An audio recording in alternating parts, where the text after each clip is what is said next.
রজমকৃত শয়তানের কবল থেকে আল্লাহ তাআলার কাছে আশ্রয় চাচ্ছি। আসসালামু আলাইকুম ওয়া রাহমাতুল্লাহ। রবের হুকুমে দাড়ি, টুপি এবং পাগড়ি আর বুরকা কি আছে? এই কোরআন আপনি স্টাডি করবেন, এই কোরআনে পর্দা আছে। এর প্রমাণে 24 নম্বর সূরা নূর 30 এবং 31 এই দুটি আয়াতে আল্লাহ বলে দিয়েছেন পুরুষেরা পর্দা করবে, তাদের সেক্সের দৃষ্টিশক্তিকে কন্ট্রোলে রাখবে এবং গোপন অঙ্গকে হেফাজত করবে। নারীরা সেক্সের দৃষ্টিশক্তিকে হেফাজত করবে, নিজের গোপন অঙ্গকে হেফাজত করবে এবং স্তনের উপর একটি গাউন পরে নেবে। এই কোরআন পোশাক পরিচ্ছদ পরতে বলে, সাফ সুতরা রাখতে বলে। এর প্রমাণে আল্লাহ রাব্বুল আলামিন 74 নম্বর সূরা মুদ্দাসিরের প্রথম 4 আয়াতে বলে দিয়েছেন, ওর ভিতর বিশেষভাবে বলে দিয়েছেন ওয়া থিয়াবাকা ফাতাহির, তোমার কাপড় চোপড়গুলি যেন সব সময় পরিষ্কার রাখতে পারো। এই কোরআনের ভিতরে সতর ঢাকার জন্য আল্লাহ পোশাক দিয়েছেন। এখন সতরে যদি আপনি মনে করেন যে সতরের ভিতরে মাথাও এসে যায়, সতরের ভিতরে চেহারাও এসে যায়, সেটা আপনি বলতে পারেন, কিন্তু কোরআন বলে না। 7 নম্বর সূরা আল আরাফের 26 নম্বর আয়াতে আল্লাহ বলে দিয়েছেন মাথা নেড়ে করা এই কোরআনের হুকুম। যারা হজে যাবে, পুরুষ অথবা নারী, 2 নম্বর সূরা আল বাকারার 196 নম্বর আয়াতে আমরা দেখে নিতে পারি। যদিও বাংলাদেশের ধর্মের নারীরা সেখানে যে মাথা মুন্ডন করে না, কারণ তারা অহংকারী হয়, তারা ইসলাম মানতে চায় না। তো লেবাসের মধ্যে টুপি নেই, বোরকা নেই, পাগড়ি নেই, আলখেল্লা নেই, হাকল নেই, রুমাল নেই, তবে সতর ঢাকা এবং মুখ খোলা আছে।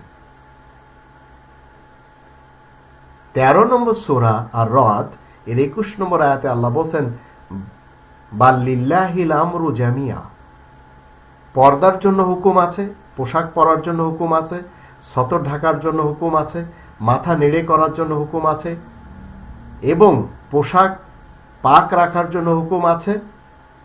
মাথায় টুপি পরা, পাগড়ি পরা, মুখে দাড়ি রাখা এবং মুখ ঢেকে চলাফেরা করা, এর হুকুম অন্তত এই কোরআনে নেই। আর এই হুকুমগুলি বাইবেলে রয়েছে, বাইবেলের শিষ্য বুখারীতেও রয়েছে। আর বুখারীর শিষ্যদের মাঝে এইগুলি সবচেয়ে বেশি আমরা দেখতে পাচ্ছি। একটু আপনি ইউরোপ আমেরিকাতে ঘোরেন, আপনি দেখতে পাবেন যে বাইবেল মান্যকারীদের মুখে কত লম্বা লম্বা দাড়ি থাকে এবং মাথায় কত লম্বা লম্বা টুপি থাকে। আপনার বেশি দূরে যেতে হবে না, আপনি একটু জেরুজালেমে ঘুরে আসেন, দেখবেন টুপি কিভাবে তারা পরে আছে। আর তাও যদি না পারেন, আপনি ভারতের পাঞ্জাব প্রদেশে একটু ঘুরে আসেন, আপনি যদি চণ্ডীগড়ে যান, আপনি যদি লুধিয়ানাতে যান, আপনি যদি সেই স্বর্ণ মন্দিরের আশেপাশে ঘোরেন, দেখবেন পাগড়ি কিভাবে পরে আছে লোকেরা। তারা বুঝাতে চাচ্ছে যে আমরা একজনও মুসলিম নই। তো বুখারীর মান্যকারী যারা, এরা অনেক বেশি থাকে আফগানিস্তানে, সেখানে চলছে তার পোশাক এবং তার ট্রেডিশন। কিন্তু আপনি মক্কাতে যদি যান, মুসলিমদের মার্কাজ, সেখানে কেউ বোরকা পরে হজ করে না, মুখ ঢেকে হজ করে না, মাথায় টুপি পরে কেউ হজ করে না। এবং কাবা আর কোরআন মানুষের মাঝে প্রত্যেকটি নবী এবং রাসূল ছেড়ে গেছেন। 3 নম্বর সূরা আল ইমরানের 96 এবং 97 আয়াত আমরা দেখে নিতে পারি। আর 17 নম্বর সূরা বানী ইসরাইলের 9 নম্বর আয়াত দেখে নিতে পারি। আর 18 নম্বর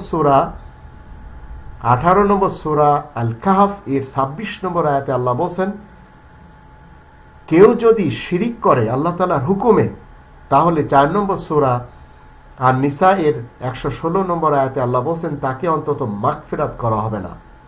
তো 13 নম্বর সূরা আর রদ এর 21 নম্বর আয়াতে আল্লাহ বলেন বাল্লিল্লাহিল আমরু জামিয়া, সমস্ত অর্ডার আল্লাহ তাআলার। মানুষের অর্ডার মানবে না। আমি মুসলিম, আমি কোনো মানুষের হুকুম মানি না।